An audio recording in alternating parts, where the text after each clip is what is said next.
It is pointless to resist.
What's up, everyone? Nerds? Oh, sorry.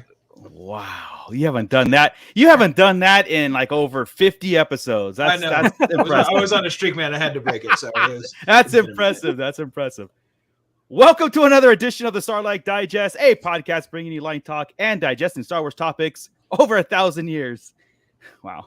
This is episode 266. Being recorded on July 3rd, 2024. I almost got through it. I am your host, Darth Moocher. Or is Chris your host, Grand Admiral Franz? Anyways, there's Grand Admiral Franz. Hi. There is Scott Solo. What's up, nerds? We are patiently awaiting Ernie the Fallen Fett as he celebrates his 500 subscriber. You know, our weekly. It's the year of 500 for 2024. Bless him. All right. Well, I know why everybody's here and why everybody's so happy. We're going to talk Acolyte. Yay! Maybe that's happy for some, maybe it's not for others, but we're going to get into all that good stuff. But before we get into it, Scott, our Shadow Council, is patiently awaiting a major shout out. Plus, everybody who's being digested in the pit. So take it away. You got it, man. Hey, welcome back, everybody. Thanks for joining us on another exciting, rebel-rousing episode of the Sarlacc Digest podcast, brought to you in part by this Shadow Council. That's right. It's our Patreon crew. Log on to patreon.com/Sarlacc Digest podcast to join or scan that QR code right there, like these fine folk did.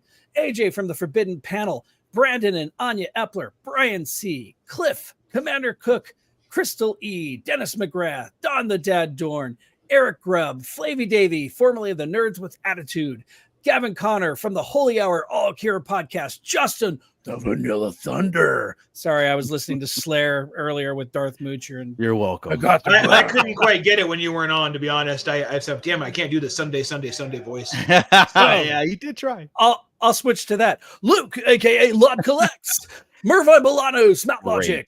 Check it out. It's Mufftack is back. That's right. One of our newest members. Mufftack is back. Yes.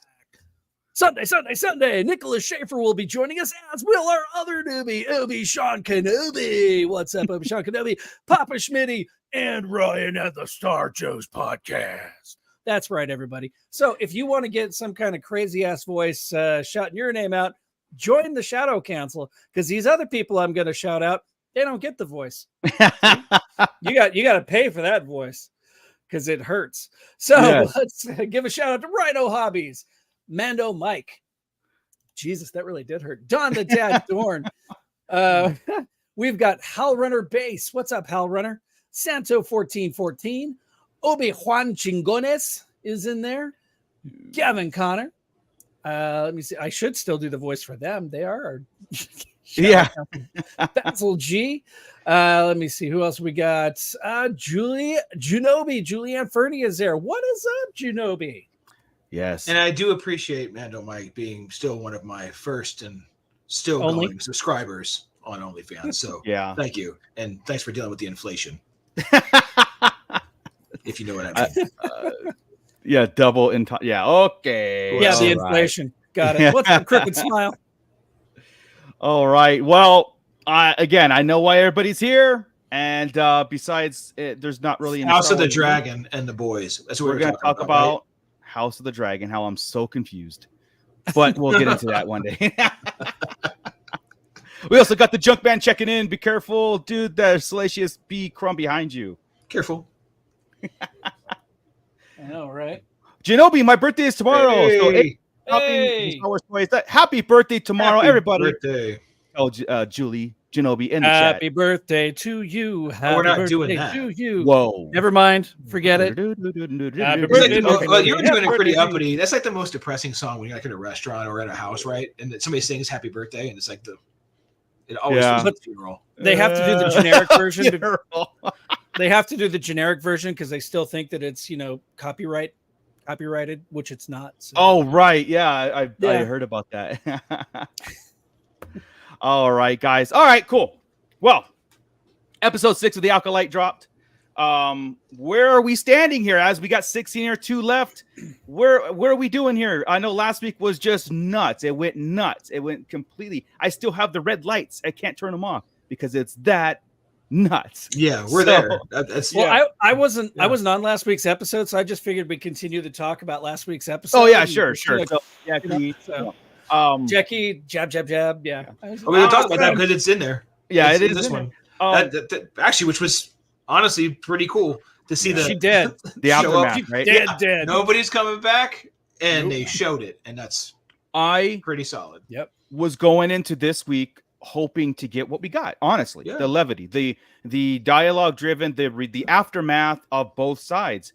Soul's reaction, Osha, the stranger. They're all the reactions and how do we go from here? And I was personally not disappointed myself. I thought it was as far as like I got it. I was like, okay, I'm with it now. It's like, okay, now got that out of the way. And what's next for these next 2, right? And there's some stuff we're going down because there are some like role reversals going on here, But I was pleasantly surprised. I'm anxious to see what you guys think, and of course everybody in the pit too. Did it go back? Did it revert back to like the old thing, or did it continue this pacing moving forward? But you guys know where I stand. I'm still at a solid B for the entire series, and this episode was really good to me. I personally, I really enjoyed it because, of course, it wasn't. I'm still recovering from the Shadow Council shadow. I was hoping for a continuation of that exciting episode 5 that we had, but what we did get was a lot of monologues from the characters, and with the stranger, Kamir, whatever the hell whoever he truly is. Right. Hung on every damn word he still said. Can't like put a definite on it, right? It's like there, but it's but we don't know. It's like it's there, but can we say Yeah, it? he says so you many more might questions. call me. You might, You know, Yeah. And there's so many more questions. Every time he says something, it's like, okay, but why is he saying this? You know, Right. how Especially okay, the info we got this week. Yeah. Yeah, just how freaking old is he, right? I'm old. How old are you? Yeah. Trust me, I'm old. Or Really whatever. old. Yeah. Really hold old. on. Look, Come what on. is Pitt? Are we talking? This is Rhino. This week didn't feel like a filler. This was one of the No, most important episodes. We'll get into it. But, Yeah. but before you get Mando Mike all worked up on total filler, you know how he gets. I know.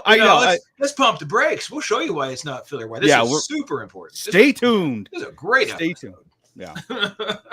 Yeah. Get Mike all wound up. I know. All right. Whoa. Oh, calm it down. Oh, you're not part of that chat like Mooch and I are. We're in a chat with Mando Mike where he's just like, "Rah." Yeah, I could sense it.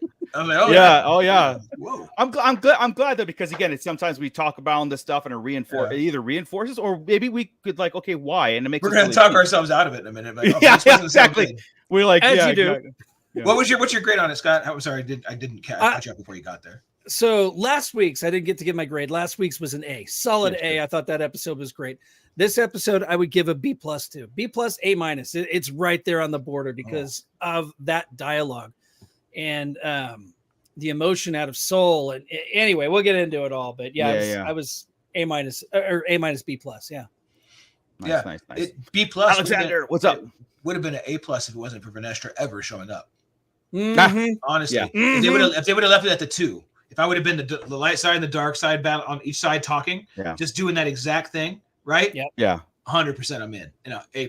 It was great. Everything he said, like you said, every word you're on, but every word's important. Yeah. Right? Like, we've always wanted to see some Sith get straight up, like brought on, right? He's manipulating her right now. He's seducing her, and he's making sense to her, and he's doing it in a way that's different than the Jedi do. And what's cool is you see it. He's giving her choices. He's being calm. He's collected. Yeah. He's go ahead, do it, right? Yeah. Saul's tying people down and yelling. Yeah. And banging tables. You know, we're like, whoa. I said really total role neat, reversal. really in this, neat. And but that's what we wanted to see, man, especially the Sith seduction. It sounds better than what Palpatine was doing with Anakin, right? The way he's describing it. And I'm like, man, it's really good. A true seduction of the dark side, right? Unlike Anakin, where it was just like, hey, you know, I have this knowledge of this thing, maybe possibly want to join me. And Anakin's like, sure. And he's doing things and talking through, but he's being really sneaky about Khmer or Stranger, whatever his name ends up being, is just, this is what it is. Yeah. They did this. I know what you're feeling. Oh, even about now you're wondering how I read your mind. Oh, dude, every goddamn word that dude says. Yeah. Is awesome. And he was a Padawan, or apparently. Well, we'll have to. Yeah, we're gonna break down this stuff because a lot of stuff was thrown into us. Like that's why it's not filler. They just gave us a whole. I mean, it's still an information. Yeah, that's what I'm saying. Like how says no answers, but a hell of a lot more questions. And those questions were like, to me, like the ones that like, oh crap, just went to the forefront on what we need to know. Especially now with the Stranger's history, we're getting a little bit of history here, and they gave us quite a bit. Yeah. You know, and we've got what, 2 episodes remaining? 2 episodes remaining. Are we going to be able to get all the answers that we're hoping for out of this? Well, that's the thing I think they set it up for 2 seasons too. Did I show you the article about how they weren't going to use the Stranger, but for that fight, and that was it? You wouldn't see him again. Oh, really? No, they were going to save him for the 2nd season. But he was so him that they're like, there's no way we can not change things, and they brought him in for the long haul. Wise decision. So exactly, because he's carrying the show. Yeah, I'm sure it's going to end. They're going to get a second, or are they going to wrap it up here and just make it get over it? I'm sure it's going to end in a way where May, Osha, Soul, like that story is going to be complete. I think that story is going to come full circle, and we're going to know everything. We'll probably know a hell of a lot of the Stranger, even know who he actually is, or if he answers to, or if he's running solo, or whatever he's doing. And then, but there'll be these things that we come up with for this second season. The creators did say before this even came out that they have enough content for a 2nd season. Like they're ready to go if it was greenlit. Like they're ready to hit the ground running. You know, it's like it's like the Darth Bane trilogy, right? You read the first novel and it's him getting to be Darth Bane. Yeah. And then by the end of that book, you think, oh wow, there's more. That's kind of what I'm hoping with this. Wrap it to a point where you be satisfied with the ending. But if you want to give us the cherry on top of the whipped cream in a season 2, okay. Yeah. I'm in. Yeah. I'm worried about the ending.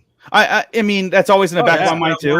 Honestly, I don't need Khmer to die. I'm worried I feel like today was a foreshadowing. I didn't like it. Well, okay. So you gave this episode you're in, right, Chris? This is This brought the whole series. The last two and a third episodes brought the whole series into the B's. I agree. Remember, I had a C- start if we were going, especially after the Coyote Monday fiasco, which I'm still upset about. Sure. I mean, come on, dude. There's so many other choices. Anyway. Yeah, I know. But here, where I wanted to go with cool. Where I wanted to go with this is right now. It's this is why I don't think it's a filler episode, and I think you guys agree too, is because we're seeing that, like I said, the role reversals, and there's a couple key moments of what Khmer said and did that made me go like it all mattered. The whole thing matters because this is the aftermath of what just transpired. This is the reactions of the council. Remember, we're always saying, hey, this cannot get back to the Jedi Council. This cannot, and boom, boom, boom. They didn't do any of it. Like, they're really preserving so far that kind of stuff moving forward. And again, we had a random Senate talk, right? Yeah. With her. Vernestra.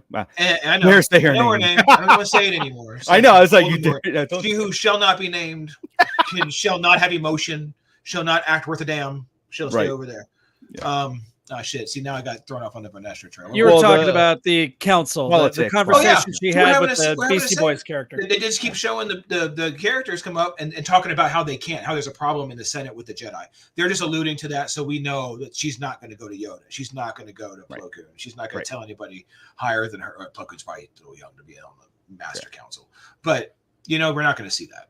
They're making it very clear we're not going to break canon. That's why it does tick me off, actually, when you see online, you see Star Wars Theory or somebody talking about breaking canon. They haven't broken anything yet. Not once. Not yet. Nope. Not yet. We have to get mad. We can't get pre-mad before the 8th. Yeah. Do it. That's even where the internet is at.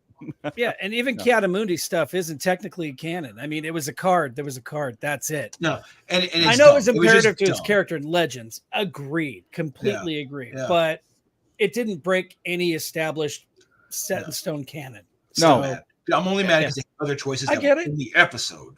I get it. I'm tired of looking like crap. Right? Actually, let's hit that real fast because I saw Genobi asked about it. Julie asked. What's that?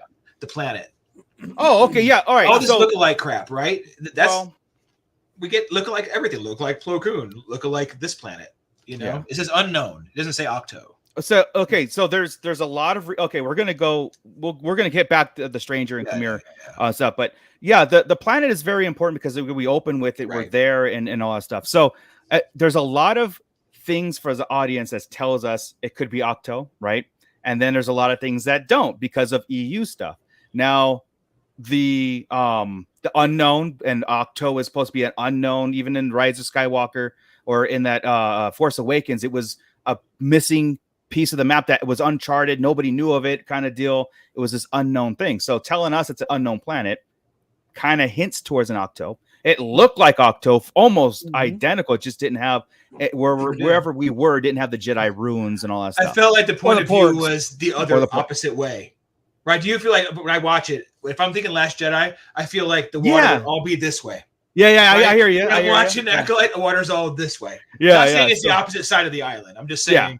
Which could be. When I first saw the little creature, the what's it called, the Skurras. Yeah, I thought it was a poor guy first because it scuttled it real fast. I was like, oh hell, we're on Octo, like we're doing this, I looked at Jules and I said, is this a baby giant sea cow that Luke's gonna milk later on down the line? What is this thing? I know, right? What was Star Wars put it right out with the name of Skura, an animal, a duck-like animal. Right. And it's like, StarWars.com put that out. So that they were like smashing the Octo thing immediately. They did. Yeah. They did it without doing it, like felt intentional. Sorry, Hal Rudder. Yes. That's funny. Yeah. I want to call it Octoa. That's how we're going to call it now. At least Octoa. Yeah, that's funny as hell. But okay, so the EU part of this planet is the cortosis, the mining. There are obviously he's got a making camp in a cortosis mining planet, and it's also was said that the planet where Plagueis and Tenebris were on when Plagueis killed his master. Well, what happens was in Legends, right? Yeah. In Plagueis, in Baldemnik was the planet, right? Baldemnik, it was an ocean planet with rocky islands. It sounded like Octoa, right? Yeah, it does. It sounded like it. It sounded exactly like it. It was just Baldemnik, and that is when Plagueis killed Tenebris. Yes, and it brought up the cortosis, cortosis mines, cortosis veins, all that, just like we're seeing. So, we're seeing. So it's like it seems to me it was like twofold here, right? On the surface, it was telling us this might be Octo, but then you listen to the dialogue. They showed the cortosis vein. That the helmet was so important. What they're doing there, it's like, okay, this is built down, different animal on purpose. A different animal on purpose. Like it wasn't a porg, it wasn't the milky thing. It was a different animal. Yeah. So Baldemnik is the planet that we are assuming this is all on there, and it really there's a lot of theories out there that the stranger is actually Plagueis. And this is what the series has been doing to us for a long time, steering us in this direction and then pulling the rug from under us, saying like completely different character or whatever, especially now with the stranger's development as far as like he was a fallen Jedi and all that, or a fallen Jedi, all that things, because I don't know if Plagueis was in Legends. Exactly. I don't think he's either one of those two yet. Right. So again, they're still on the side. Steering us towards he might be Plagueis with the planet that they're on, with the cortosis, all that stuff, but then it could go right left field again, and it's a whole different story. So yeah. So what if he is truly Darth Tenebris and this is him recruiting Darth Plagueis? What if she ends up being Darth that's Plagueis? really that's all gross. Every bit of that is gross. See, at first, I say again, creating life from the Force. That was Darth Plagueis' thing. Again, all the life through the Force roads, all the roads, and well, it was I'm sorry, it was Bane's. It's been Bane's line the whole time trying to do that. Yeah, that's true. So, but the one sentence in this whole episode, which kind of goes towards this whole thing about him being Plagueis or Tenebris, whatever, right? Was she asked him, "What are you looking for?" And he says, "The power of 2." Oh, not the power. And I was like, "All right, listen." Loved it. Meaning. He's looking for that life force. He's looking for both of them as the dyad of the Force. Now goes to the theory of maybe he was there on the witch's planet to begin with, because I want to bring this up, and I know we don't have the visuals, but I watched I was rewatching some episodes, and especially episode 3. The whole witch chant and everything. Before the Jedi showed up, there is a hooded figure in the background. Now there were a lot of hooded figures, but when they were chanting and they had the arrows, you saw their faces. They revealed themselves. That hooded figure was behind what's her name? Mother, I'll get it here in a second. Kirill or Anastasia. Anastasia. Behind her, hooded, as she was chanting and doing the song. Okay. When the Jedi showed up, that hooded figure was gone. And all we saw hooded figure were the archers coming up front, right? But the one behind her, go back and watch it. I am sitting there going like, okay, maybe when we get this flashback, it's gonna be like Kamir was there the whole time. That was him, or maybe his Matt or something like that. It's interesting to see. It's interesting to because I'm waiting for this kind of like what's it called, like Perry Mason moment, where they kind of like and they show all these moments that we all kind of missed during all these episodes where the stranger was there the whole time on almost every level, which makes it interesting, because when he said, "I'm searching for the power," or "What do you want?" I want the power of 2. It's like makes it make sense that they were there, why they were born, how they were born. If he was influencing the whole time, it made it seem like they did it, but he really wasn't them. It was actually Plagueis or whoever that is, or Plagueis or Tenebris' master, or Tenebris' other apprentice here, or whatever it is. Yeah, like, and it made it seem like the witches did it, but it really, or manipulating the witches to do it, right? Yeah, something, or giving them the knowledge to do it, and so it's like I said, it could be all there. Actually, timeline-wise, we could still be. This could be Tenebrous' first apprentice if Khmer dies, which he'll inevitably have to at some point, right? Yeah. Then Tenebrous takes on Plagueis, and this is just Yes.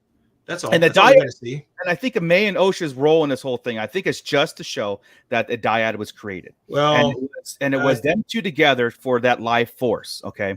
Yeah. That's what I think their purpose. I don't think either one of them is going to be an important character. I think it was just their creation and their existence is the plot point. I see Osha going super powerful at the end. I mean, it made it seem like it either. Yeah, they are role reversing here, and I mean, when she put the helmet on, I got a really bad vibe. That Darth Osha, her taking it on. Yeah, and I'm like, oh, don't kill Khmer and take his helmet. Then I'm gonna be mad at that. Yeah, I don't like that. That's him. He owns that character. Yeah. I want to. So, is that what you're thinking? You're thinking that he's aiming for the dyad? I thought that he was just aiming for the master and apprentice, the rule of two. But that's he said, but why say that line then? Why say I'm waiting? Oh yeah, because she knows that it's just what they said, power of one or the power of two. Yeah, because that was a major thing, right? For him to just say the power of two, meaning master and apprentice, when the undertone of this whole thing was them. It was a double entendre. He needs power of two, but he said that to her because she would get what he's saying. He threw something at her from her past, right? In the same way, I just took it as a double. But she knew I need an apprentice. Yeah, you need power too. But I say it like this: boom. If May survived, right, they knew that Osha was alive.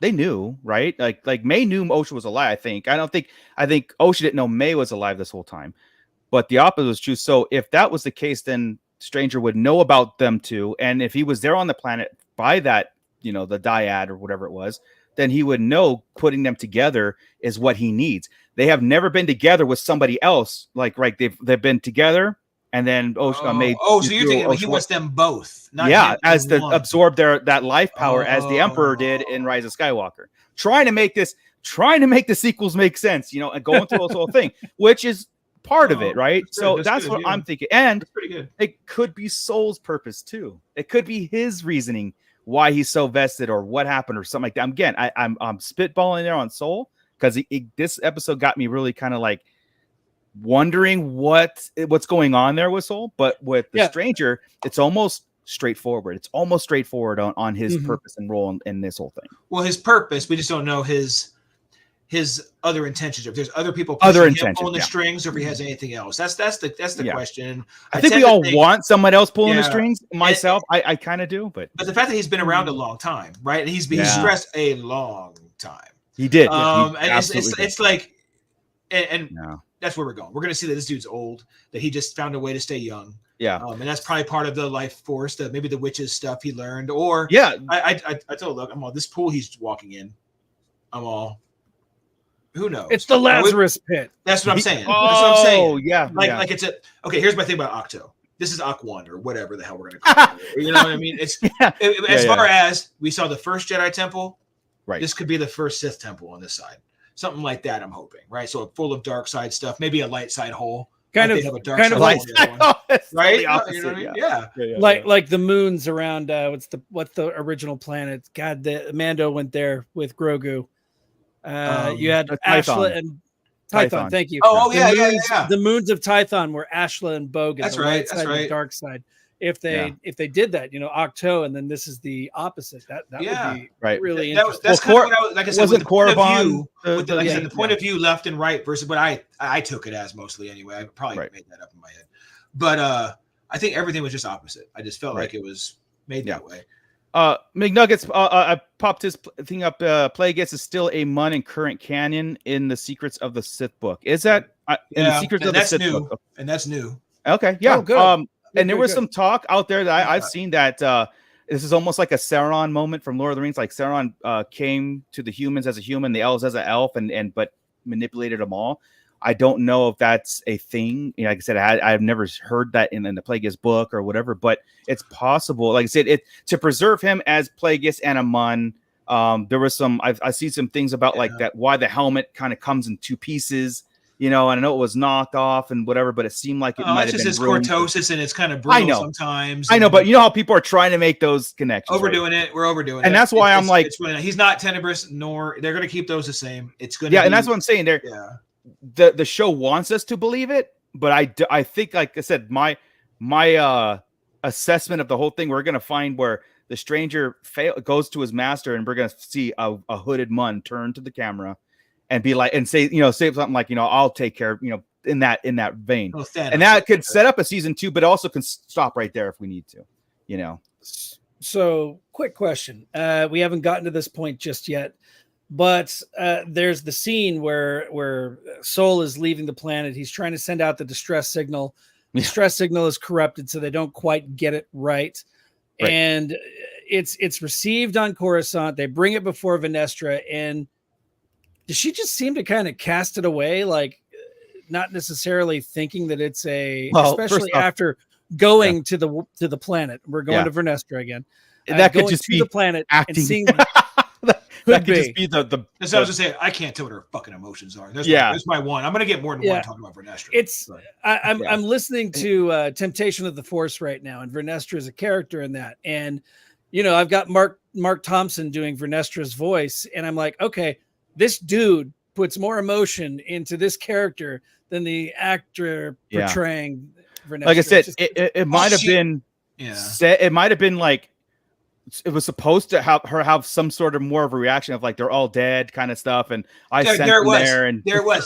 Okay, that's what I was gonna say. When remember the day when she found out the Osha was alive, or that May was alive. She almost had tears in her eyes, right? She's probably, why is she so emotional about this girl?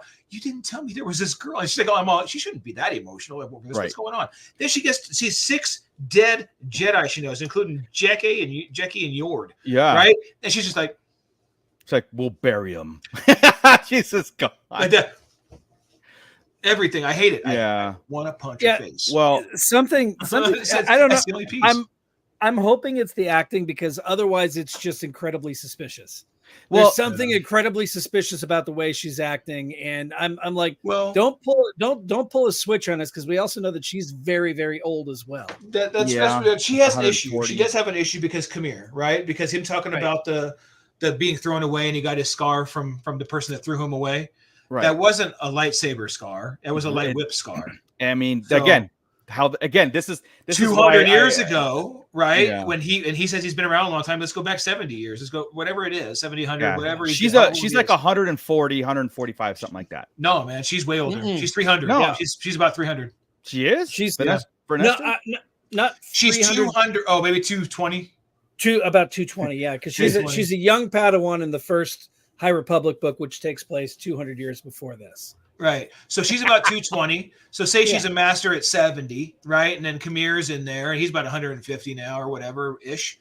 And then she throws him out. But however, those are, like I said, those aren't lightsaber. Those are whip marks. He was getting, Welcome, Fallen Fett, to right in the middle of our talk, right in the going into Vernestra and how. If it's a wooden acting choice, or is it a directional choice? Because sometimes I believe, like what Chris brought up, Vernestra, like I said, the acting, we pick it apart all day, but is that and again, I haven't seen any other work from this. No, I said she can't pick an emotion, bro. And that's the problem. She can't pick one in any scene. She's not being directed at all. And you know what she's getting? She's getting good job, babe. That's what she's fucking getting. There's 2 already. That's all she's getting. No, because it's not one of my favorite characters. No, I thought it would. Yeah, like I had so high hopes for too. The whip part, like it didn't awe me. Yeah, like it. Only she could make that boring. Only she could be so. Yeah, and I'm not. In no way am I being rude about it. I'm not trying to say that. I know you are, but I'm saying on my end, the Fallen Fett is not being rude about the comments of that. You're right. Maybe the placement of what she's supposed to be doing is not there, but that emotion is not coming through the skull cap that we could see and the green makeup. And like I said, I don't know if it's a directional thing, like Scott was saying. Is this going to be where she's the cause of this whole thing, so that because so from what I know of her, and again, and I brought this up before, like she seems stoic. Something changed in her where she became very staunch, very militant, very emotionless, but in the books didn't read that way. Like she was a different person in the High Republic books. 200 now years ago, she was still a Padawan. So exactly. I mean, but she did go through a lot of stuff, you know. And they did make mention of the hyperdrive, how she's a force sensitive in the hyper lanes. Like that's her power or something, right? She was a way seeker though. That was her. This is what is a disconnect. I'm reading these novels, and in the novel, she's a way seeker, which is a hyperdrive. She goes into hyperspace. Yeah, that's just the whole other show. She goes into hyperspace, so and we all know. And Holdo, my Mothma, and Vernestra walk in a bar. I'll take Mon Mothma any day. No, and it hurt any day. And all of them went to the same bar. Sorry, Scott. Go ahead. That was. But her character in the novels is she can see through. Part of her power is being able to see hyperspace lanes, and she's a wayfinder. Navigator, she's a way seeker. She navigate and all that. And then they put her in this. She's getting nauseous while in hyperspace. It's like this doesn't make sense. She didn't say nauseous. It said something just like what'd she say? Something else. Well, she did say, "I'm not sick. I am something." Yeah. In a very crappy way. Yeah. I thought nauseous was mentioned. Well, the Jedi said it. What's his name? Mog, but it wasn't her saying it. Yeah. Yeah. He goes, "You get nauseous when you travel." And she said, "Yeah." And she said, "I'm not nauseous. I'm not sick. I'm something." Okay. Yeah. All right. Yeah. Unsettled. All right. Unsettled. Oh, there you go. Thank you, Rhino Hobbies. Yeah, unsettled. Again, it's dig this. So he doesn't have to be 150 or anything. Because Saul should have recognized. He thought Saul would recognize him. There's something familiar. Yes. It wasn't from the meeting. Saul was a kid. They knew each other when Saul was a kid. Gotcha. So he's just been young enough that way, right? Gotcha. Yes. Yes. He'll know Saul when they were Padawans together or something. And he just doesn't realize that. That'd be cool. Saul outaged him. Yeah. That'll be the ticket. Do you think she was his Padawan? He was Vernestra's Padawan. That's why the whip marks. Yeah. And then they made a point to show the whip marks. The whip mark was very distinct. The reveals were the same day too. Yes. They were connected. So and I thought we were going to get Star Wars butt cheeks for the first time. Yep. Oh, that's what we said. Really Look, dude, if I would have had what we had, The Boys this week was outrageous. House of the Dragon had a BJ on screen, right? Wow. And then we almost got Star Wars butt. Yeah. I'm like, what is happening this week? Yeah. What is well, the thing is, Scott's face full on, dude. We technically did get Star Wars butt because we knew he was standing there naked. Yeah. It was like when he comes out, when he comes out, she went. Yes, she did. Yes, she did. No, she did. I swear to God. Yeah. Being seduced by the dark side or the long side, whatever it was. But we knew it was happening. It was the girth side. Like, that's why he said, "Can you hold that saber?" Oh, you're good. So then, anyways, it was. We knew it happened just like the decapitation. The decapitation happened off screen. Yeah. So we knew we had Star Wars butt cheeks going on for the first time. Yeah, for sure.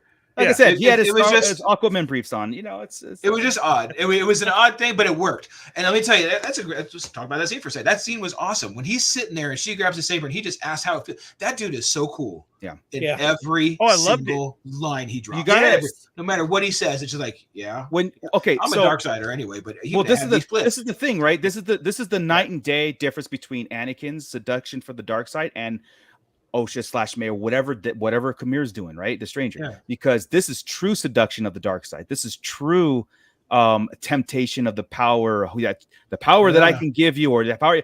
Anakin's was fear of loss, straight fear of loss, and he got stuck, and now he was. And hers is revenge. Maze was bent on revenge. And like even Kamir said, I made a mistake with May because I thought she wanted something more than just revenge. Osha's a whole different thing, especially when she finds out what really happened on Osha's is loss. What really happened? Loss. Yeah, loss. Was a connection. But her problem was the failure of becoming a Jedi, and he knows that too. Yeah. That's a big thing. You failed because of them. Their rules suck. Yeah. My rules don't. Look how he did it, right? Right. He's like, there's the ship right there. You can. That was my favorite part, Moocher. Or you can have supper with me. It's like, I'm and he walks away. Anybody tempts me with food, I'm going with food. You know what I mean? And he doesn't take the saber. He doesn't take the saber away. No, he doesn't carry it around. And she can turn. And tells her to. Yeah. Yes. That's what I said. I said she was being seduced from the moment that she was watching him in the pool. Because she had a chance. She had every chance to kill him anytime. When he walked out, she had the saber. All it had to do was boom. That was it. So she could have. So it was from that moment. But you're right. That line of the sun's going down. You can get there right as it goes down. It's a true. Right. It's almost like, and it makes her think like, like, okay, is he the good guy? You know what I mean? Like, because again, it's all about, to that point, what did he put on? He went in there full black. He came out and put it like an old Jedi tunic. Exactly. Yeah. Exactly. And then what did OSHA put on? May's outfit, and then May put on OSHA outfit, both light and dark. And again, it was all symbolic, right? He took it. Yeah, it was like, again, a true it's like, here's the power I wield. I'm not asking you to do anything. Just sit here and listen. Here's my mask. Put it on if you want. Like, you should put it on and see what happens. It's like true manipulation at its finest. Yeah. The Emperor did it with Vader, and he was trying to do it with Luke in Return of the Jedi. You know, take this, strike me down. You want, all these things that he wanted. Like, he was like catering to Luke's needs at the same time. It's like, as he was fighting Vader, he was telling him how to fight. Use your aggression, use your hate, and Kamira's doing it in the nice way right now. It's like, use these. It's the path to the dark side. And right here, no one watches RD says semantics. What a freaking line that was, right? Those semantics. Oh my God, semantics. Great. Great. So we see how he is seducing OSHA to the dark side, being kindly, right? Helping her along the way, and taking off the helmet, exposing himself to her, giving her the power to stop him if she so desires to, right? How did he get May? If he never saw her face, she had no idea who her master was. Was he more of like a hammer to a nail with her, and used Kamir? I think he used Kamir on the side, right? Like, he used himself, so he was like the master, and they're manipulating her as him, as face to face. So he did a different little style. Well, he's face to face now. He is. Yeah, that's it. Yeah. So I would assume that's a little bit of it probably there. He just used himself as Kamir to do it, and then it just makes me wonder. Go see the scary boss now. While helmeted, how was he to her? It would be interesting to see that side of it. See her seduction to the dark side, see her training. Right, but so like from what I got out of that, what you guys are saying is when May would approach the stranger, and Darth Smiley, whatever, it was the teachings of a master. And then what Kamir was like, he collects people, he's doing this, we have to do this for your sake. And he was his part. He was her guide in her personal revenge. Just like you said, I thought she wanted something more other than revenge, and obviously May didn't. She just was hell-bent on reconnecting with OSHA again, and that could have been the same sort of power May wants with OSHA as Kamir wants with both of them. As again, I'm trying to put that together because I think that's cooler than just to have an apprentice, right? Like something where I'm going to absorb these two that were born of the Force, died in the Force. I'm going to absorb this power because that was life that I either witnessed the creation or I had a hand into it. Again, and it could preserve his own power going forward. And then we can get into, like I said, Anakin and all that stuff. It makes sense with this power that slipped out of their hands. And then Sidious was like, together we can learn, what or whatever Plagueis took to his grave, right? Yeah. I don't know. I see it. Sorry, Mando Mike showed me a screenshot of OSHA looking down at I want to nice. Now I kind of want to think that, hold on, he wants to kill his master is what I'm thinking now. He's ready to take the next step is where I'm at. There's another Tenebris exists. Yeah. Right now. Okay. Tenebris is his master is how I'm seeing it. He's ready to kill him. He wants a pupil. He's been a pupil for a lot of years. Yeah. Right? He could have at that point of outgrowing his master. And if he can, and he knows how powerful Tenebris is. Yeah. He wants the dyad or whatever to help the power to absorb that, to be able to take him himself and then take a real pupil. That maybe it's something like that. That's pretty deep and cool. And another thing is what Palpatine did with Maul. And Maul, the whole he obviously has the healing powers, right? He healed. He transferred Force essence into May to heal her wound. The wound on his back could have been that thing too. It's like, if I'm going to fight Tenebris, this is not an easy task. I need that stuff where I can survive being killed, basically. Like Tenebris is going to kill me if I confront him, but I need this die. I need Osha and May. I need this thing to continue to live forever, even through death. You know what I mean? To cheat death, even if I'm stabbed a million times, I can manipulate the Force and midichlorians to heal myself, and maybe that's what I mean. He might have a way already. I mean, just thinking about it, he's very. I mean, don't get me wrong. It's just cool to be cool, but he's very calm in death situations. Like Saul had him. Saul was mad and swinging. Yeah. Right. So he was gonna die, and he just sat there stone cold faced at him. And then today he's all, about Saul. Do it, and do it, and he puts it up there, and right at his head. You know, he's like, what does he do if she pulls the thing? You know, honestly, he's just gone, and the whole plan. I was gonna say, one of these days, what is gonna happen if someone says, do it? Pshing, oh shit, he did it. Yeah, right. You need a robot chicken version of that, right? Now look at you, a bunch of them. Yeah, like what you don't see right? is under his hair. There's a little scar where he put a cortosis plate right there. So he has chin straps. He's got a chest plate. What's your theory, Ernie? About the whole Saul thing? I don't know if you guys have gotten to that part yet, though. No, but I saw a turn there. I don't know if you guys caught that at the end. And now I'm wondering, honestly, if he's been a Sith this whole time as well too. I just don't think he's been honest. I think that we've been thinking about Soul as being kind of an altruistic character where he saved, almost like he didn't have a hand in what had happened on that planet at the beginning. Like he was just there to rescue Osha when she fell. I think he had more of a hand in whatever happened there. I think he definitely has a darker side. I think he has a hand in a lot of things. Yeah. Honestly, it was just that the turn of he knew it was her. He was playing with her. And then finally, when it came to that time of revealing himself, like they cut to her on the table and they show him like fuzzied in the back, but he was like sitting slouched. And then like he had a turn as well too, is when he stood up and the way that he just said that I've been waiting for this for 16 years and you're going to listen. Yeah. You're going to listen. It wasn't like pain. It was more of wait till you hear this. You're gonna listen. And we're gonna do something together, and you're not gonna be hurt though, right? He's like, well, he's kind of like Sithy that way. I don't think he knew about May until Pip. I think he saw the red light. I agree. After watching it again, because the reason is when you go to the moths, the Umbra moths, right? Okay. When she does that and says, "I love you," and puts it on, Saul watches the whole thing, right? Yeah. And he's like, boom, boom, and she says, "I love you" to the droid before she gets rid of the droid onto Kamir. Now here she's sitting there with red eyes, right? He probably doesn't notice that, right? But she's I see your droid's okay, and she's all, yeah. He made it a point to look at the droid and her emotional attachment. And when she said that, he's all, yeah. And then when her reaction to it, and then she says something about, I had to give up a lot of myself to become a Jedi. She never really became a Jedi. Right. Yeah, I caught that too. And it's like, right. Yeah. I think it led him to, oh crap, because the little creature Basil. Nobody speaks the language. They made it clear nobody speaks his language. Only Yord did. Yord did. We know what happened to Yord. Right, they made that clear early, and then she did the iPhone reset on Pip. Yeah. It's the same thing with 3PO. Yes. Yeah. So they'll have a backup like 3PO. Pip will go back to pre-fight, right, mode eventually.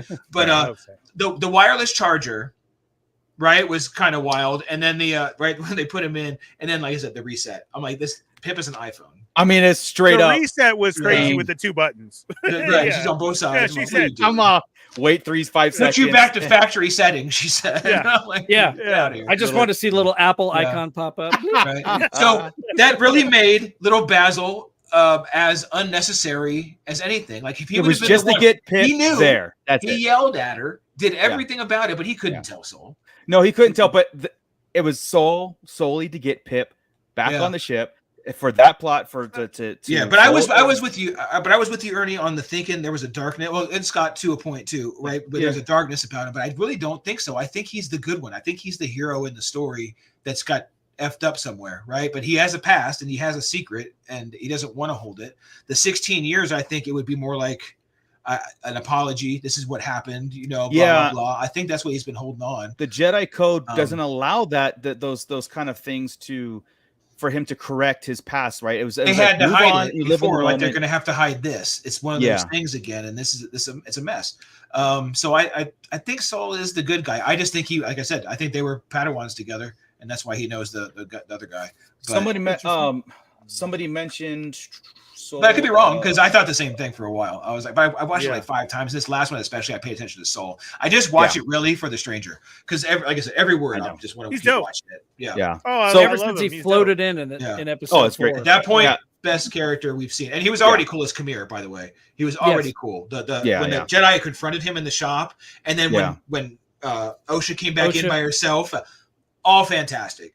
This guy's been great. Especially going back and watching, knowing what we know now, and you're like, it makes me want to go back and watch the crappy episodes just to see him in them. Yeah.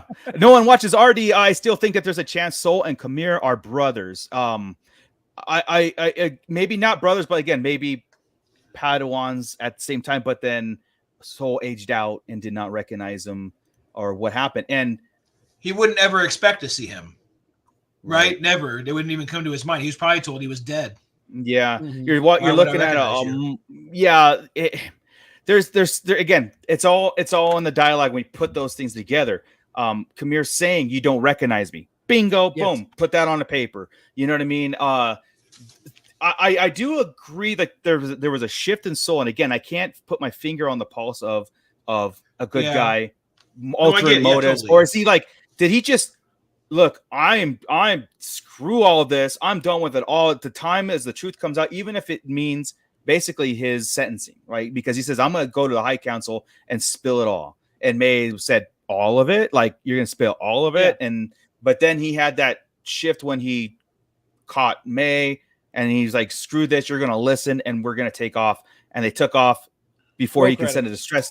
Yeah, he took off before that. He knew that they were the. He turned off his GPS so they couldn't track him, so he bounced. Yeah, so again, I fist pumped at that point. I'm like, yes, preserve it, right? So, but it wasn't to do anything bad. He just wants to go save Osha. I think he's going back to Brindok, or he's going to the unknown planet.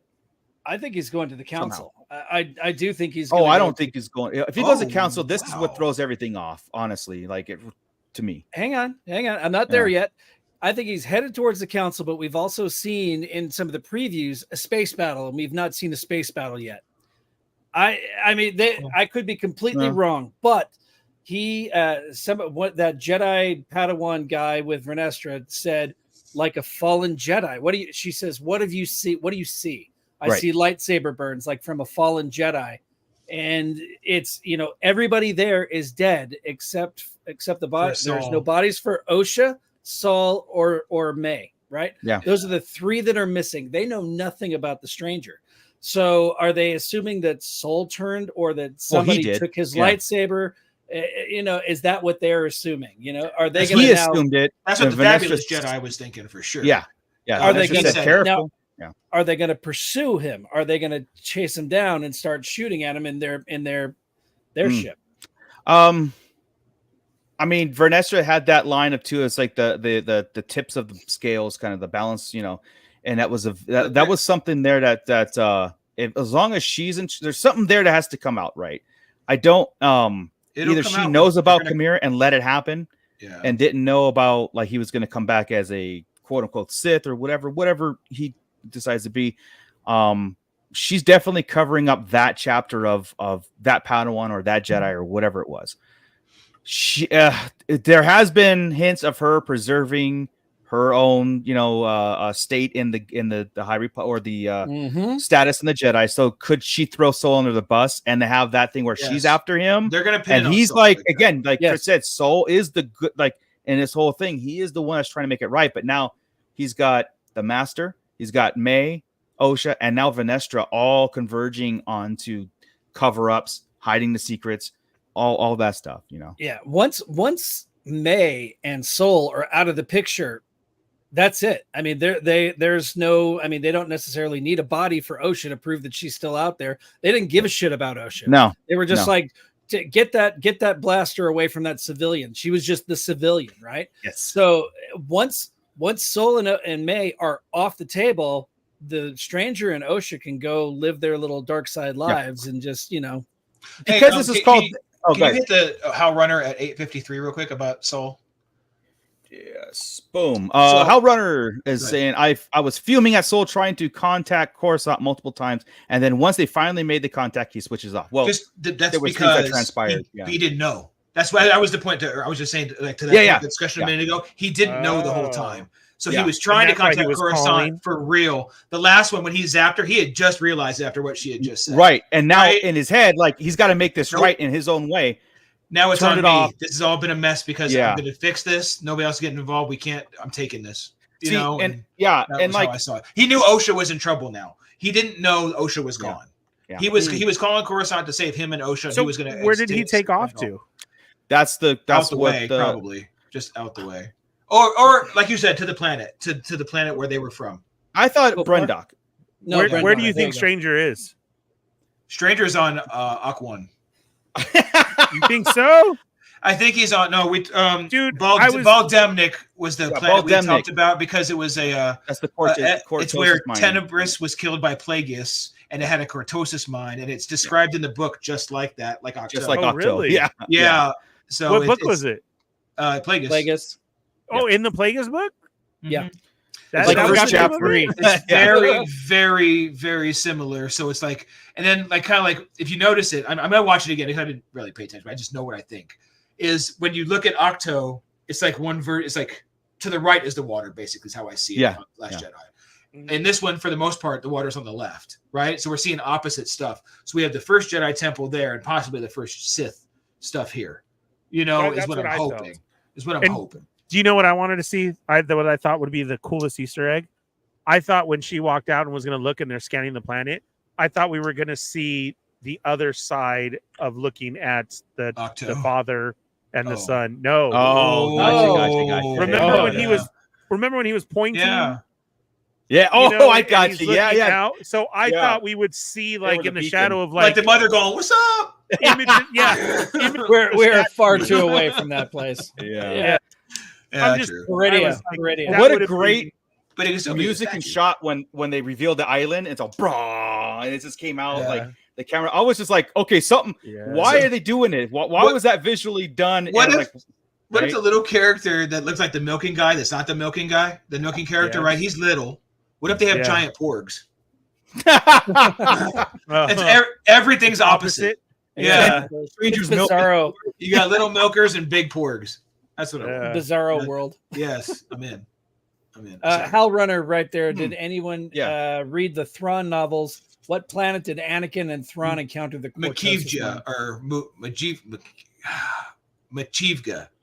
I can't say it. It ends with like a JK. But it wasn't described as this, right? It wasn't described as no. That was a Cortosis mine. God damn it. It's something like that. Yeah. Yeah, but it wasn't that one. No. Yeah. I'm gonna look it up now. Damn it. Machivga. As we were talking about, like, you know, May and all these things converging, and Scott, you mentioned something that kind of put something in my head was like, you know, how Soul will come and save Osha, and then they kind of live off and the stranger lives off, whatever. And I was like, well, this whole thing is called the Acolyte, and I think the happy ending is not going to be a happy ending for the norm, like for the Jedi. It's going to be like where the stranger, like I said, if I'm going about the theory of the dyad and the power of two, he takes those power and consumes, and it's him achieving his goal in this. Like, we've never seen the quote unquote bad guy in a series or whatever achieve its goal to the point where stuff went down, like it exposed the Jedi, people, everybody dies, and instead of like the Mando and Grogu sailing off, we got the stranger sailing, like his thing, you know. And I really think it's going to end this way, where this is dark. It's going to end dark in that point, our point of view of light and dark, but in Kumar's mind, it's like he achieved his goal. And again, it could be where he presents his new power or confronts another shadowy figure, which I want. I because I always think that it's cooler to have it where there's somebody else pulling the strings, somebody else he's answering to. And that's very Star Warsy, right? I mean, that's what it should be. Yeah. Mokivja. Thank you, Mike. Oh, okay, cool. Yeah, right on. That's why I can't pronounce it. You see what I mean? Gotta look Yeah. So again, what we're getting is a lot of cool like this episode was very Sithy as far as like, you know, like the seduction of the dark side. The helmet when Osha put the helmet on and he said, this is okay, I got to bring this sensory up. deprivation. Sensory deprivation. But yeah, like and then we you go Padawans. Then we got to see what was in there, and then you go back to the fight of last week, and you go, okay, man, in the dark, in a forest. Put yourself in that situation where have you, the Force, and whatever you bring in that setup, fighting 8 Jedi, mowing down 7 of them. Basic, dude, with nothing but your breathing. With the Force, with the dark side, only the dark side you have, and to guide you. And then you go by and back and watch that fight, and look how sporadic it was. Remember we were saying like he went from this direction, blocked, went over here, stabbed, blocked, and then went around, and he was just like fighting with the emotions, lashing out. Versus that's what Mog said too. Extreme. Yeah. What did he say about his power? It's more than extreme, like outrageous power. He said, and fighting style erratic. Mm-hmm. Just like you said, right? Right, erratic, and except he's lashing out with the emotions. You know what I mean? And that was like so cool. That is like the coolest thing about, and that's why I love Star Wars. Because they're not. Like, he's not fighting a style like all the Jedi and everybody talking about their style of fight, the 7 style, all this different styles of fighting. This guy don't fight with emotion. He is straight in the Force, and I need to make this move to make that guy die. Wasn't it? I forget who exactly said. Was it Yord who said this guy ignores the combat, the rules of combat, and So and it's like, again, Jedis aren't taught to reach out and fight with emotions. They're not taught. They're taught the opposite. They're taught styles and blocking and whatever stances they're taught. Sith, like I said, lashing out with the emotions, hate, anger, loss, fear. And these are things that Jedi cannot pick up on, because if they do, guess what happens? You know, they tend to go down that path. And this is why Luke stopped himself after he beat Vader on the Death Star, right? He stopped himself because like, I just gave in slightly to the dark side to stop my opponent, and then he backed off, right? So like I said, Jedis aren't taught that way. That's why they can't beat him. They can't beat him. Obi-Wan beat Maul because of it. You know, so I don't know. Yeah, like I said, just making a cool point of like how the Sith fight, and it's such a badass thing that Star Wars does. Hey, real quick question: your internet or mine, guys? Is it choppy right now or just me? I'm seeing smooth sailing. We're all I'm good. You're good too, Chris. Second. Oh, okay. Good. I just couldn't hardly pick you out. No one watches Artie. He's glad to be among company that finds this cool. You know, I don't see how people could watch these episodes and think it's not cool. That's I got the first couple, totally understood it, totally with everybody, right? Totally got it. But once this hit, if you're complaining about these episodes, you're nitpicking. Yeah. Somebody said about the helmet. How is he fixing the helmet? It should short out. He's not welding it with a lightsaber. He had to build it with something in the first place, right? Yeah. They thread them, they weave them, they do whatever, and he's got a tool that works with. He's also an alchemist, which was also he's an alchemist which fixed Plagueis was. and they fixed Kylo's helmet with Sith alchemy. Yes, they right. Did. So it's like, come on. No. Yeah. If it obviously he's using the tools that work, and it wasn't like I said, Kyber crystal. It shorted out the Kyber crystal's energy field. The mask Catorsis also blocks the Force from like I said, deprivation tank kind of style, and you can't read his mind, right? Like Cerebro, or not Cerebro, Magneto's helmet. From X-Men. So that's again different tools for the job. But I always find that funny when someone says that like you can't do it. It's like, well, obviously he's doing it, so we found a way to do, like these tools work on Cortosis. So it's like you can't. Yeah. Why are you arguing? Even in Legends. Yeah. Even in Legends, they had to be able to mold Cortosis. They had to be able to do something with it, or else it would have been a non-issue. Right? In the Thrawn book, they're making armor out of it, clone armor. Yeah, out of it. That's right. So let's all relax.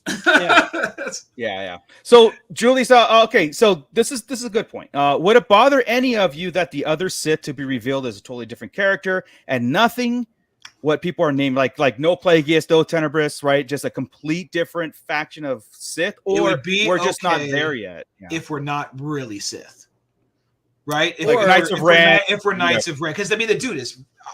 Look at him. Between the burns, the gauntlet, the helmet, the dude is Ren. Right? He's screaming Ren, but acting like a Sith, right? Right, but like he wants to be a Sith. Yeah. Like, yes. Or I think that's or pretends to be a Sith because he's something else, but he just wants to create another faction. Right. You know, and maybe bring on other people. Well, he understands a group of 6, power of many. Yeah. The power. Again, I think it's right now it's self-preservation. He's a fallen Jedi. We got that. That was important. That was like a big piece, of the puzzle. Fallen Jedi, because that means a different.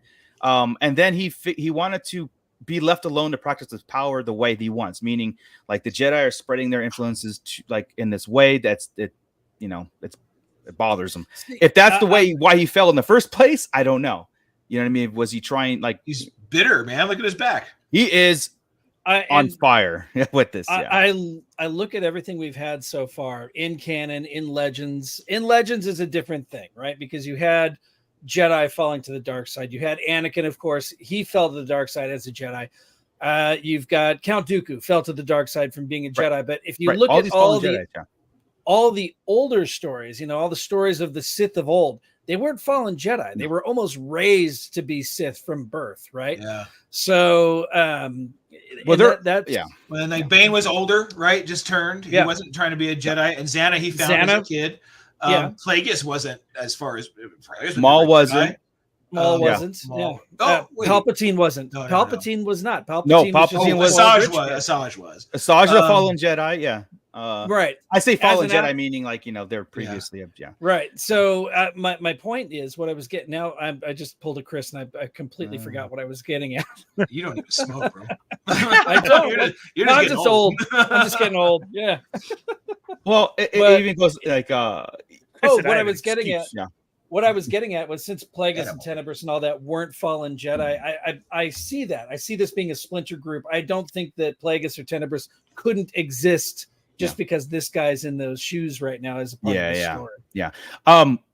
To Julie's question though, would it bother me if he's not? No, absolutely. In fact, I'm almost anticipating that has nothing to do with them. But I am anticipating their influence in the show. Like I am awaiting a Plagueis arrival or a Tenebris arrival, meaning like basically like who are you? You know what I mean? Like the real Sith show up and holy crap, deal with the stranger. I do believe that would be cool. I do believe she said there were 2 Sith. I think that was in an interview. Really? Okay. Where Headland Ernie, do you remember that interview? Did you see that anywhere or hear that? About her scene 2? Yeah, 2 Sith. Yes. Yeah. But then the other one that was going around today was also there's a specific reason why Kylo's music is played.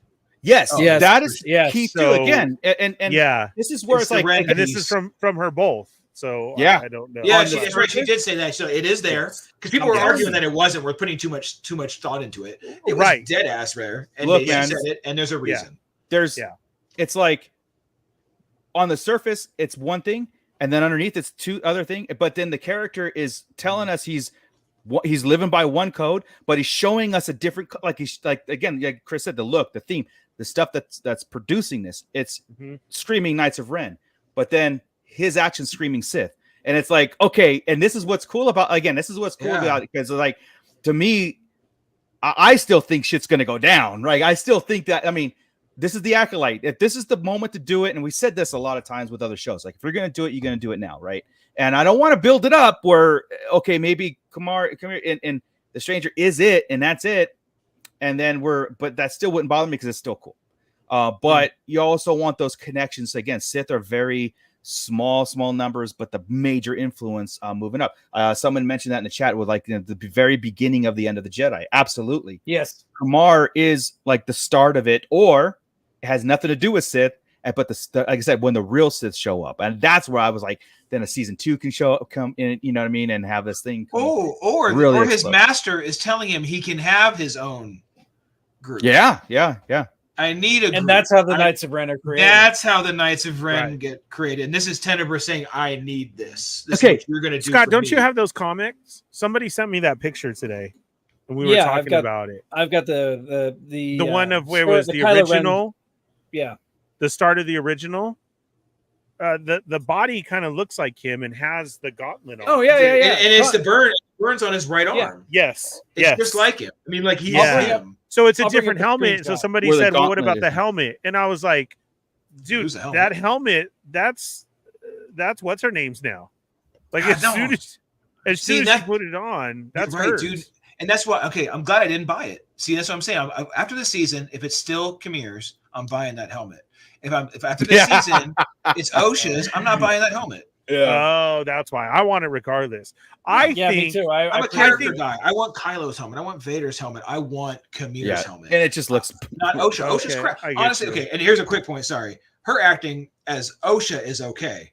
Her acting as May is hot garbage, just trash. Yes. So sorry. That's him, dude. It is not. Right? I mean, look at this, guys. Like the gauntlet was on the left arm, just like Khmer, and he has this huge scar on the gauntlet side too. I don't know if that was from this one is just like it. Yeah. No, I mean it's on. Yeah, exactly. And I mean, ripped just like the stranger. I mean, come on. He just gets a Cobra Commander helmet. Yeah, exactly. The only difference is whenever this guy takes his helmet off, he's just a white-haired white dude. That's all there is. That's really different. Otherwise, it looks just like him. So. They show him with his helmet off. Yes, well, that kills that because Khmer is not white. Now, I'll tell you something right now. The Asian folks are carrying the show. Just clear there. It's so good. Look, man, and how do we talk about them as characters, right? As characters, right? But as actors here, those two are killing it. And one of them just learned English. What did somebody say today? And somehow it's out acting Vernestra. Yeah. Somebody said today on a Facebook post, and I don't know if it was on ours, but it said like, can someone just give Soul an Emmy already? Like seriously, you know? Yeah. I could comic book that guy into being Khmer. I could too. Yeah. A couple more years, you know. We're that's a lot of. We don't know how old he is with him saying that whole comment of he's been around for so long. Right. As long as it's not hundreds of years and it's just like him and Saul were Padawans together and he's slowing. Because he said a long time ago, and he says a really long time ago. Like Souls. Right. And you've got to think, okay, so that is 100 years before the Phantom Menace. How old is Khmer at this point? Plus, this right here is what 30 years after Return of the Jedi is when this scene with Ren takes place. 170 years on top. Well, look, guys, remember the title of Ren is a title, and it doesn't have to be this dude. And Khmer could have been the origins of. Yeah, and it could be passing things down to gauntlets. It could all be part of the plan, but it just happens to be he's very much looking like him, dressed like him, and the scars are what kind of throw me into. I'm like, whoa, that's really what is a lot of Sith Lords try to honor their master too. They dress like him too, so it could have been like I'm going to wear the left gauntlet, because the original Knights of Ren wore the gauntlet, right? Well, you pass that down, right? Like, let's say House of the Dragon, they just used that special armor on the king, right? That was passed. Same thing right here. Same. There's the gauntlet. Valerian steel. Yes. There's that, and they just pass it over, and it's like our crown. The helmets should get jacked up because they're cortosis, right? They're brittle. They just keep making new ones, and everybody has cortosis is not indestructible. It can be destroyed and welded back together. That's why it got knocked off. That's why it got put back together. Yeah, it's not Beskar. This is you follow this thing, the Ren. The saber is the Ren. It gives you the mantle of the knight, the leader of Ren. Right? So I mean that would be cool. Who knows where it's going really, but I think a splinter group of Sith or the beginnings of the Knights of Ren, something like I like that. It all. I honestly, if it was it's hard to F it up, and they're gonna. Yeah, but no, that's what we get to the point right here where we're right at the end. I know, right? And you're like, hey, like Scott said earlier, land the plane. If you can land the plane right here, we're cool. Yeah. The problem is usually we go down without the wheels, and then it just goes skirting off everywhere, and people are dead. And that's us, right? How did that work? But a lot of times, what we do too is that we take what's presented, right, and then we kind of theory craft off of that versus making stuff up out of the air and then putting it into use it all, and it doesn't go it just throws us off, and it's like so we use the dialogue, we use the look, we use the theme, we use things like that, and then we try to project where it's going. And like I said, the paths of this, there's a lot of cool paths. Just pick a cool path, but because the shittiest path is honestly is a different Sith Lord besides Tenebrous. It's not a Knight of Ren thing at all. Yeah. It's no that's then it's because we're getting to because then everything has to be crammed into like the next 50 years for all this stuff to happen. Exactly. It's too soon. Like this show should have happened a couple hundred years before it's happening, right? To give it time for those other characters. If it was going to be that, right? Yeah. So, but you said everybody's saying the Knights of Ren. I love that concept because they made such a big deal out of the Knights of Ren to just come and get handled in Rise of Skywalker. I want to know why these guys were bad. I agree. If this whole thing is Knights of Ren and not Sith, I'm cool with it. I really am. Like I said, there's paths that I'm like I said, a splinter section, Knights of Ren, or a proper. Tenebrous, Plagueis, Palpatine, blah, blah, blah, all that stuff. That's fine too. If it was a lineage, like the Bane lineage, fine. That would be cool too. What would be kind of odd, like Chris said, a complete different story, because then it's like taking us really out of that realm of Star Wars in the timeline, or that the Bane or the Skywalker saga, and then nothing matters because it doesn't matter in the future, right? So it's like anything that's going on now, who cares? It was just a cool story. So that's why we stress, like sometimes, like make that connection, do your own thing, but make that connection so we can have, something cool to go by when we're watching later shows, even the sequels. We can make those connections in the sequels, and we go, okay, all right, we're forcing me to do this. And really, Mandalorian, and if this does what it can do, we're doing that. We're making the sequels cooler. Yes, on paper. And that's what matters, is when we do this, when we have this discussion, we're not watching the movies. We're talking about it through us, right? 100%. And it's living in our heads and through that and through the show. So we just talk about that story, how it fits, how it works, and boom. It's like I don't give a shit how about it was executed anymore.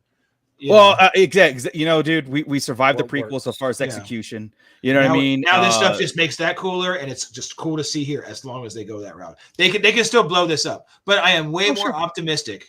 After the last 2.5 episodes, that they can land it. I think we got through the nonsense in the beginning. We set up, and then it's been flowing. Yeah, so I have a little more faith. And I think the next episode, I think we're getting our flashback in the next episode. You have to, dude. I know, right? We can't save that for the last episode, because the last episode needs to be the big showdown, right? Yeah. Fingers crossed.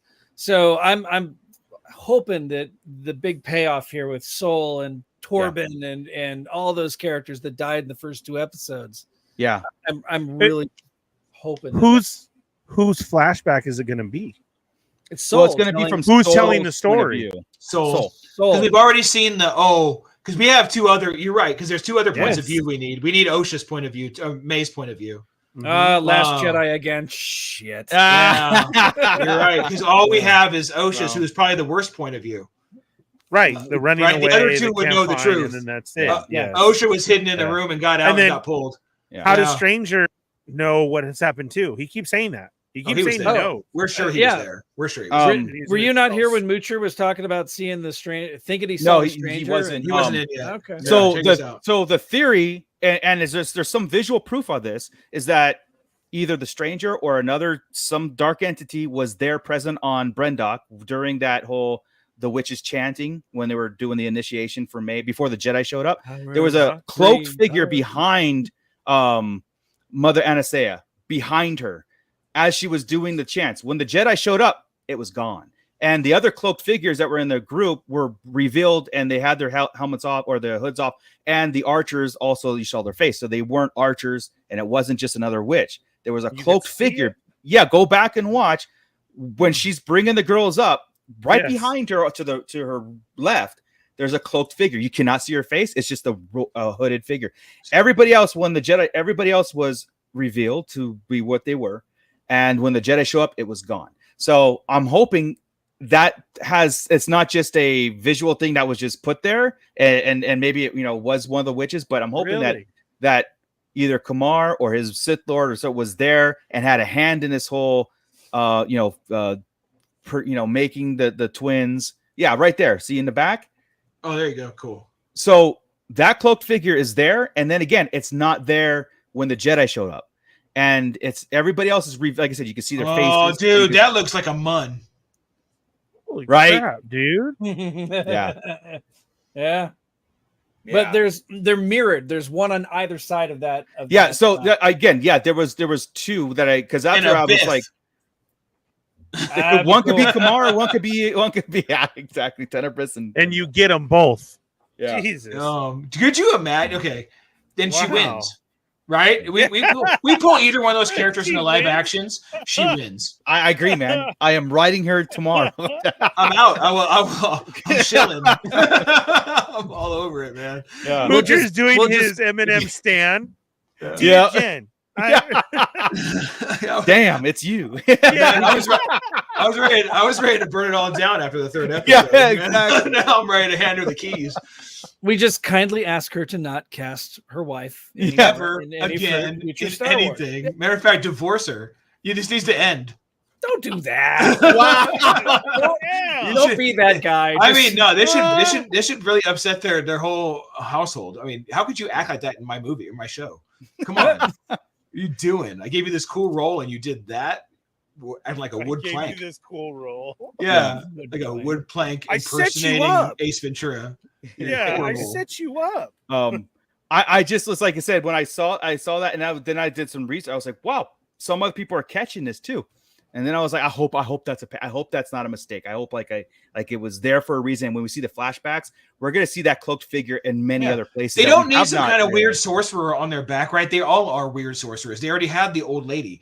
Like when you have Palpatine and his advisors, or you have the people that were helping Palpatine later, next to him, or and you see like cloaked Slime figures War and all them. Yeah, they're usually some kind of advisor, something there. So the witches don't need them.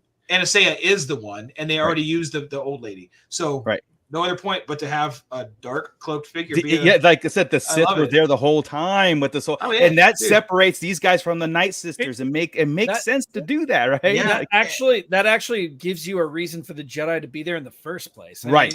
They sense the dark side. Oh yes, dude. They know the Sith are around. They were here to attack the Sith. We kept saying that. Why are they there? Yeah, because the Sith were there and they knew that. They forget the witches. The witches aren't the problem. Not the Sith, the dark side. They sense the dark side. Yeah. Correct. Dark side. Right. And then this would play into all of Palpatine stuff all this time too, of always having this big plan. Yeah. So here was their plan. Their plan was this dyad of the twins. Right. Yeah, and like I said, it has been in motion for 2,000 years. Right. Yeah. The whole thing about when in episode 3 about living forever, Plagueis found the manipulating the midichlorians to create life, and he looked at Anakin and all that stuff. But it was he found the powers to save people from dying, but and to live forever. Even in Plagueis' book, he lived an extraordinary longer life than he needed because he was finding ways to do it. Yes. It makes a lot of sense that this Brendock was used by these mysterious robed figures. And if that happens, everybody's who's been hating this whole creating life thing, has been straight up hating it. Exactly. It'll make it all make sense, and they will not eat crow. They will not turn around and say, right? I was mad at it a minute. I'm not mad at it, but it's like, you're kind of hoking it up a little bit. You make that work right there. Yeah. Again, I don't want to. It's there, but I don't want. It's not. This is one of those points where Scott, when we talk about shows, you say you like to binge a lot of them, like House of the Dragon, things like that. This show, Star Wars, needs to put them all out at once. This one I agree with. All of them, dude. It happens all the time. We need to shut the. I mean, we like to do this because of the show. Yeah, we like to have a weekly thing, right? But honestly, if we're ever going to turn the ship around and shut people up. And 100%, dude. You're just gonna throw it out there. Let's binge it and let's go. And then you're like, that worked. That I agree with. I do agree with when it's as far as like settle down. Yeah, it's all. Yeah, it's like I said on episode 3 when we were talking about episode 3. There is no in canon. There is no source of them finding that technology of creating life. There's nothing in canon where Plagueis and Tenebris and all that were searching out life. That's in a bunch of great novels, but in actual canon that has not existed yet. Is this how they find it? Yeah, I think so. Part of it. Again, you have which links to the Night Sisters later. Why Thrawn needs them because these sisters are all dead. We need some. We need dark side magic. Yeah. We need the thread. We don't need the force. We need something with the thread, which is obviously different because it's visual, right? You can't bring the force out of the sky, right? And use the moon. It's not how it works, right? But you can use the thread, which is a subset, whatever. I'll take it. I'll understand. I'm cool with magic, right? It's all fantasy. You need to mix. Fantasy, man. You need to mix the force with the thread, and then you can do it. And hence the Sith being on Brendok again. Yeah, right. I like it. Like I like it, and that's why my stomach hurts because it's like, please do it, please go that way. And I said that before too, that I hope that we get a reveal of, because they've said it more than once, of the don't you know who we are, the witches of, we know the witches of Dathomir. Right. We had the new ones in the mountain. I said it before, and now I would love to hear the witches of Pelagus, or something to that of. That would make it way cooler than just witches. Right. Correct. Just like the concept of the Sith Eternal. I think the concept is fantastic. They have a name. Even call them Sith don't witches. Say the name. Yeah, Sith witches would be fantastic. They don't have a name. I think that title is going to be revealed as well. I really do hope so. Like I said, next week is the week. Sisters of Ren. 2 weeks. We got we got 2 weeks. But next week, if next week is the flashbacks. Gotcha. Flashback. Yeah. But I don't think we're going to get that. Sisters of Ren.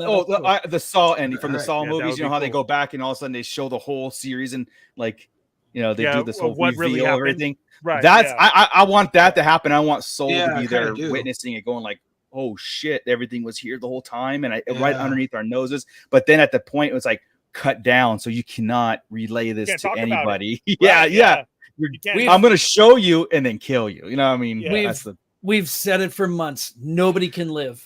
None of the Jedi can live to see this, and that's kind of why I was shocked that when he left, he didn't scorch that planet, that the stranger didn't just drop a carpet bomb and destroy that, that forest entirely. No, the story was the cover up was already there. Did you catch that? When they landed and talked to the people, they said about the Mothras. Umbra Moths. Right. Yeah. So the story was already covered. It was, but then they got there and they saw the saber burns and the Jedi. No. I'm saying for the story to be out there for other people. He's right. That's a good. You're right. They're already covered. The Umbra Moths. They said that could be the casualties. They can even use most of that. That's why Venestra has all of that really for the Jedi Council. Venestra knows. Venestra went deeper. Because she knows something. Correct. That didn't. Correct. Yeah, she's like, okay, but as getting out there for everybody else, it's already covered. Yeah. So it's done. Yeah. It was Kaidi Money sitting at home going, "Oh no, there were some moths, got them." Right. Yeah. Well, like I said, Michael. I was just going to highlight that. Yeah. Venestra is the Sith Lord. Dark past with that whip. She showed zero empathy for her dead family members lying around. She really did. She might have kicked one out of the way. Yeah. I look at Mace Windu. Mace Windu would do the same thing. Mace Windu would walk over. They go 1,000%. But I feel like it's the acting because she's been bad so bad. See, here's the thing, Chris. I understand it most likely is, but how we have to put it in its place, she's stoic. She has to be stoic. No emotion. She's like the epitome. She's the epitome of a Jedi. It's meaning but Mace Qui-Gon is stoic. Qui-Gon is okay. Yeah, but he could act. Qui-Gon's That's stoic. a good point. Qui-Gon is very stoic. Yes, he is. I just look at everybody from the prequels. Prequel. The Jedi in the prequels are very stoic. Yeah, they are. So to me, this is just a bad interpretation of that stoicism.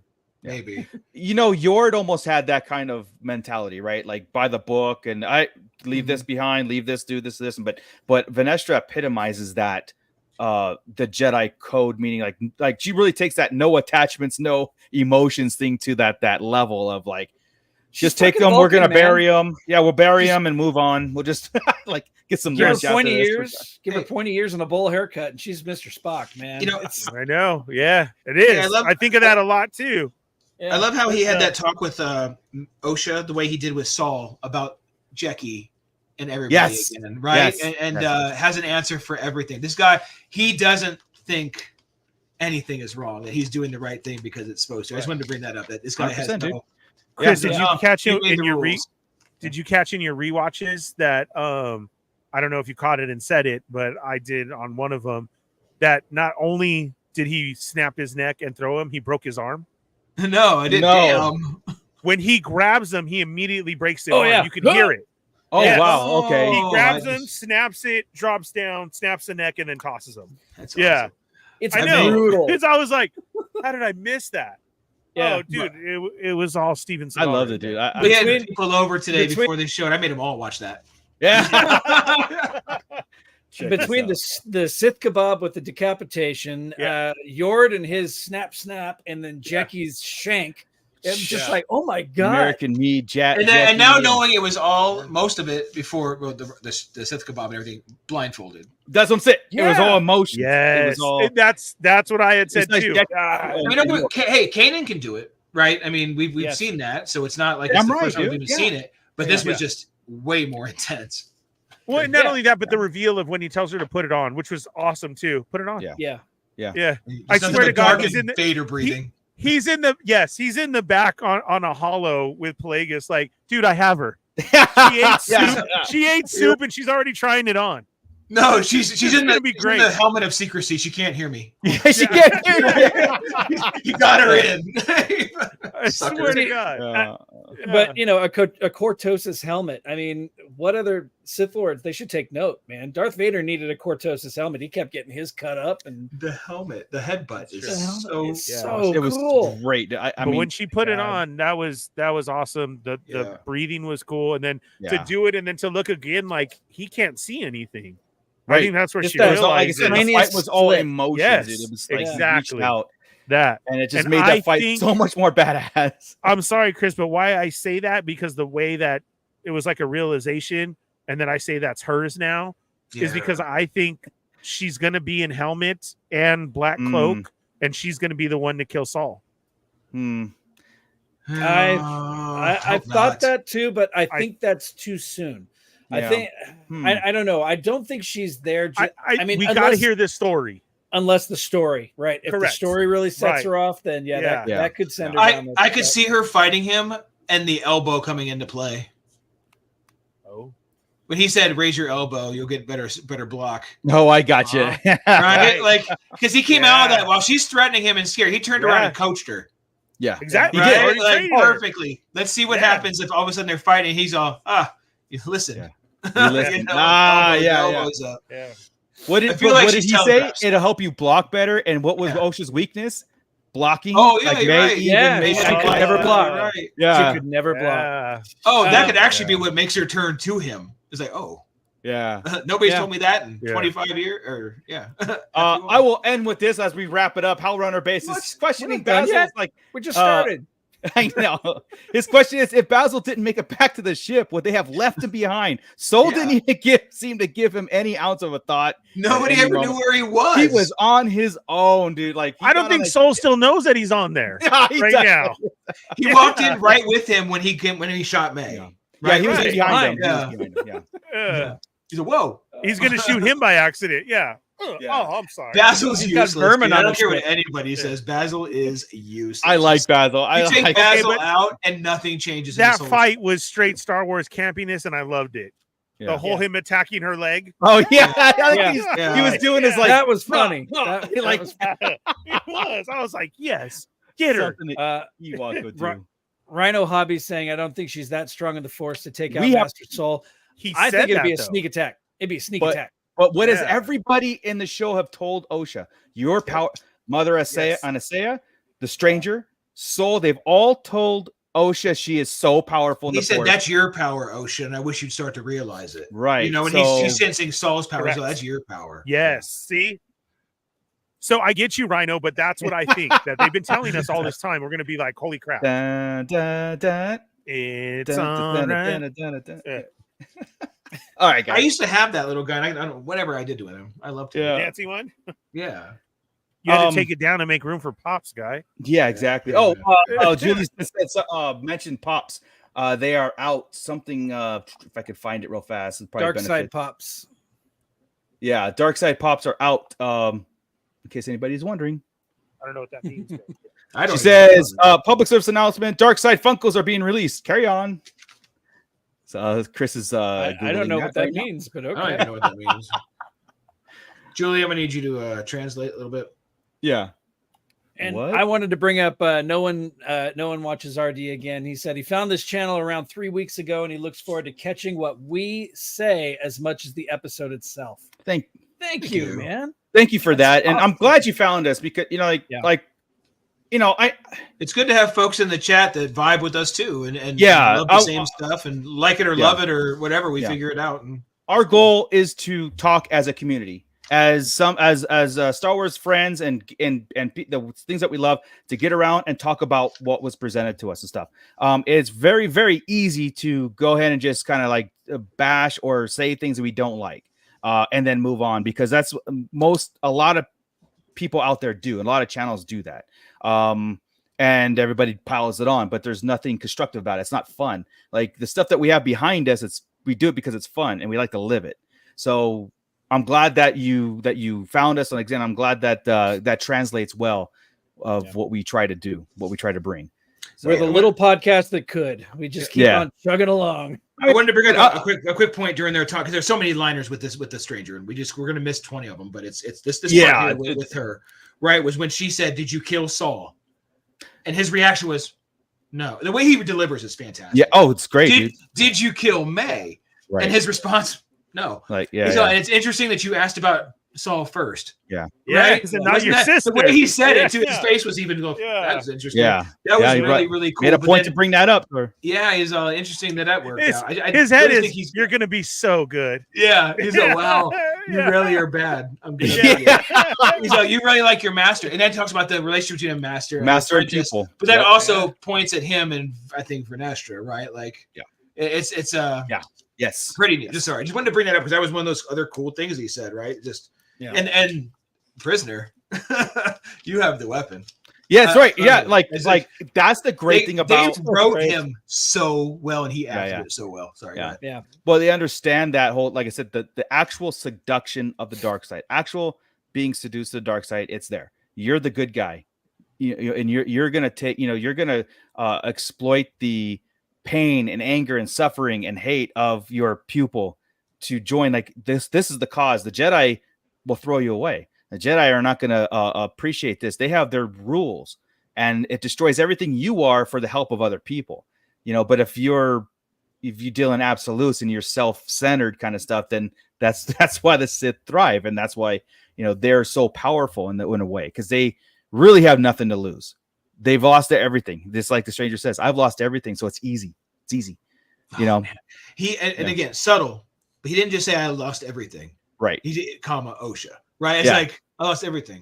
OSHA. Yeah.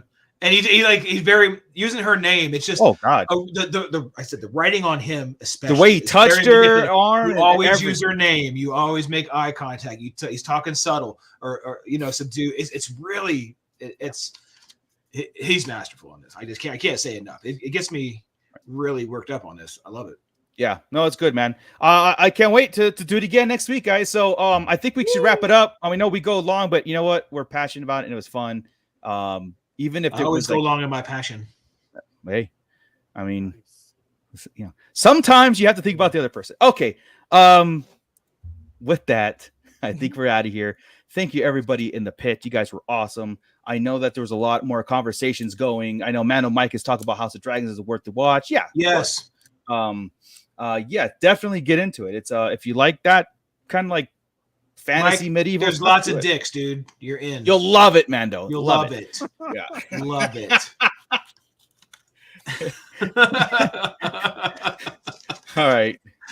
All right. So again, thank you guys. Like and subscribe. Ernie, take us out of here.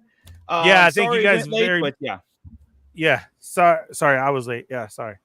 Happy birthday, sorry, Yoko. Ernie was late. Ernie, take us out. Yeah.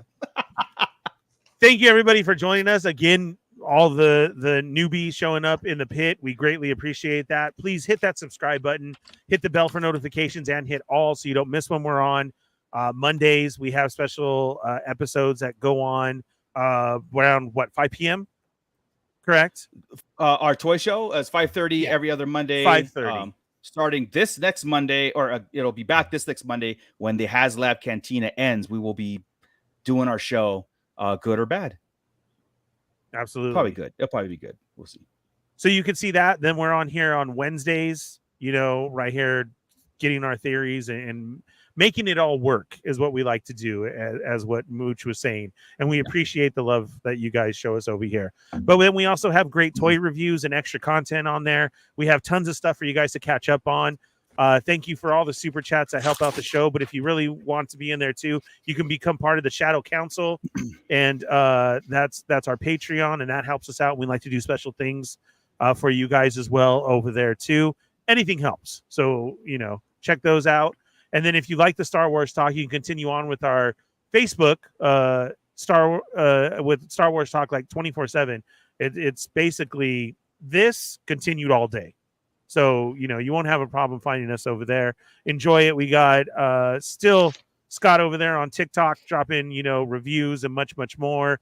Chris sometimes on Twitter, X, whatever you want to call it. And then we may check the messages on Instagram. That's great. Yeah. I check messages on Instagram. So. Yeah, there you go. So we are all over the place. Thank you guys for being here. We greatly appreciate it. Be safe. Happy 4th of July. Happy hunting out there. And then we will see you next week. Thank you to the show sponsor, Tashi Station Emporium. There was a huge video that went out within this last week. Go check it out. It looks biggest one ever. Beautiful. Huge. Yeah. Biggest one ever. And best one. He was told by many people that it's the greatest thing he's ever seen in their life. Right? All three of my accounts told them it was good. Yeah. Nice. All the links are below. Yeah. And you can check that out. Yeah, if you can't, like I said, shameless plug, Tashi Station Emporium YouTube channel. Go and subscribe and like if you're into the toy collecting and 3D printing, or even if you're not, you just are interested in the aspects of it, just follow along. I've got some great stuff coming out. Trying to grow the channel. I am scheduling a live stream for next week. Nice. And we'll go from there. But it's like it's more of like a subscription drive, trying to get people over there. And I'm having a lot of fun with it. So if anybody feels so inclined to take a couple minutes and do that, that'd be very much appreciated. Thank you. The link is below. And hey, go back to HasLab. I want my cantina. Damn it. Yeah. All right. I'll spend $400 so Scott can get it. Yeah. Thank you. I appreciate that. I appreciate that. 5 days left. All right, guys. All right. With that, Scott, keep it nerdy, everybody. This is Grand Admiral Thrawn. You are listening to the Sarlacc Digest. What a fascinating play on words.